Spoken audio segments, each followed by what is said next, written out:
1000 गोदान का फल देती है आमलकी एकादशी। अथ फागुन शुक्ल एकादशी की व्रत कथा यानी रंगबरी एकादशी की व्रत कथा। राधे राधे। विजदाम चैनल में आप सबका स्वागत है। आज हम सुनेंगे आमलकी एकादशी की एक और कथा। अगर आपको मेरा ये वीडियो पसंद आए तो प्लीज़ इसको लाइक शेयर ज़रूर कीजिएगा और प्लीज़ मेरे चैनल को सब्सक्राइब कीजिएगा और कमेंट में राधे राधे ज़रूर लिखिएगा। मानदाता बोले कि हे वशिष्ठ जी, यदि आप मुझ पर कृपा करें तो किसी ऐसे व्रत की कथा कहिए जिससे मेरा कल्याण हो। महर्षि वशिष्ठ बोले कि हे राजन, सब व्रतों में उत्तम और अंत में मोक्ष देने वाले आमलकी एकादशी के व्रत का मैं वर्णन करता हूँ। यह एकादशी फाल्गुन माह के शुक्ल पक्ष में होती है। इस व्रत के करने से समस्त पाप नष्ट हो जाते हैं। इस व्रत का फल 1000 गोदान के फल के बराबर होता है। अब मैं आपसे एक पौराणिक कथा कहता हूँ जिसे आप ध्यानपूर्वक सुनिए। एक वैदिश नाम का नगर था जिसमें ब्राह्मण, क्षत्रिय, वैश्य और शूद्र चारों वर्ण आनंद सहित रहते थे। उस नगर में सदैव वेद ध्वनि गूंजा करती थी तथा पापी, दुराचारी और नास्तिक उस नगर में कोई नहीं था। उस नगर में चैत्रथ नाम का एक चंद्रवंशी राजा राज्य करता था। वह अत्यंत विद्वान तथा धर्मी था। उस नगर में कोई भी व्यक्ति दरिद्र और कंजूस नहीं था। सभी नगरवासी विष्णु भक्त थे और आबाल वृद्ध स्त्री पुरुष एकादशी का व्रत किया करते थे। एक समय फाल्गुन मास के शुक्ल पक्ष की आमलकी एकादशी आई। उस दिन राजा, प्रजा और बाल वृद्ध सबने हर्षपूर्वक व्रत किया। राजा अपनी प्रजा के साथ मंदिर में जाकर पूर्ण कुंभ स्थापित करके धूप, दीप, नैवेद्य, पंचरत्न आदि से दात्री या आंवले की पूजा करने लगे और इस प्रकार स्तुति करने लगे। हे दात्री, तुम ब्रह्म पुरुष हो। तुम ब्रह्मा जी द्वारा उत्पन्न हुए हो और समस्त पापों का नाश करने वाले हो। तुमको नमस्कार है। अब तुम मेरा अर्घ्य स्वीकार करो। तुम श्री रामचंद्र जी द्वारा सम्मानित हो। मैं आपकी प्रार्थना करता हूँ, अतः आप मेरे समस्त पापों का नाश करो। उस मंदिर में सबने रात्रि को जागरण किया। रात के समय वहाँ एक बहेलिया आया जो अत्यंत पापी और दुराचारी था। वह अपने कुटुंब का पालन जीव हत्या करके किया करता था।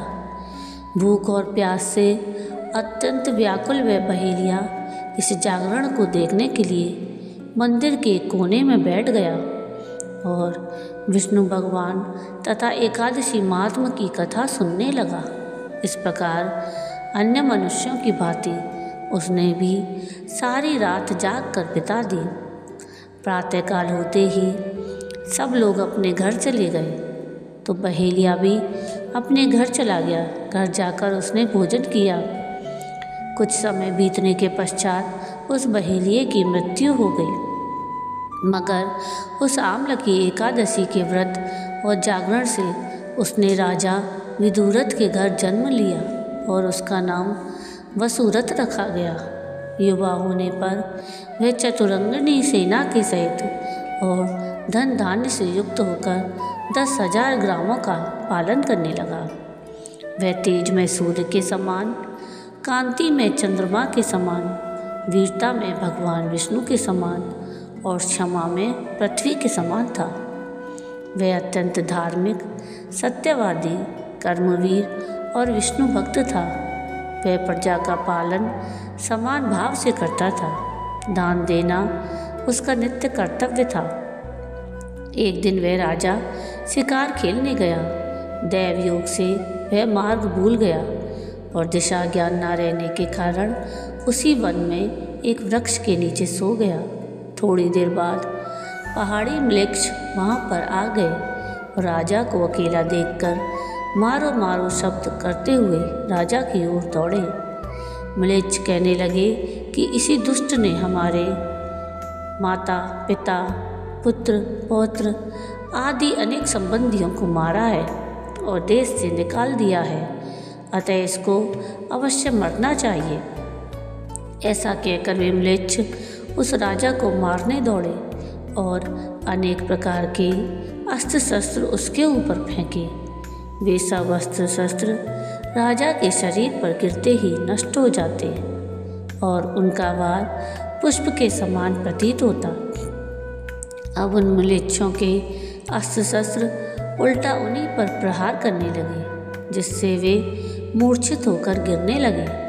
उसी समय राजा के शरीर से एक दिव्य स्त्री उत्पन्न हुई। वह स्त्री अत्यंत सुंदर होते हुए भी उसकी भ्रुकुटी टेढ़ी थी।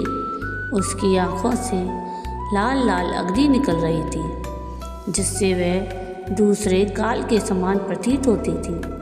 वह स्त्री म्लेच्छों को मारने दौड़ी और थोड़ी ही देर में उसने सभी म्लेच्छों को काल के गाल में पहुंचा दिया। जब राजा सोकर उठा तो उसने म्लेच्छों को मरा हुआ देखकर कहा कि इन शत्रुओं को किसने मारा है? इस वन में मेरा कौन हितैषी रहता है? वह ऐसा विचार कर ही रहा था कि आकाशवाणी हुई कि हे राजा, इस संसार में विष्णु भगवान के अतिरिक्त कौन तेरी सहायता कर सकता है? इस आकाशवाणी को सुनकर राजा अपने राज्य में आ गया और सुखपूर्वक राज्य करने लगा। महर्षि वशिष्ठ बोले कि हे राजन, यह आम्ल एकादशी के व्रत का प्रभाव था। जो मनुष्य इस आम्ल एकादशी का व्रत करते हैं वे प्रत्येक कार्य में सफल होते हैं और अंत में विष्णु लोक को प्राप्त होते हैं। तो ये थी कथा आम्ल एकादशी व्रत की।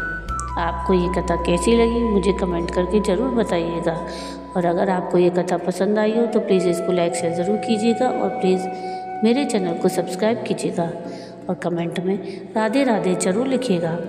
आगे आप किस व्रत की कथा सुनना चाहते हैं मुझे कमेंट करके ज़रूर बताइएगा। वीडियो पूरा देखने के लिए थैंक यू। राधे राधे।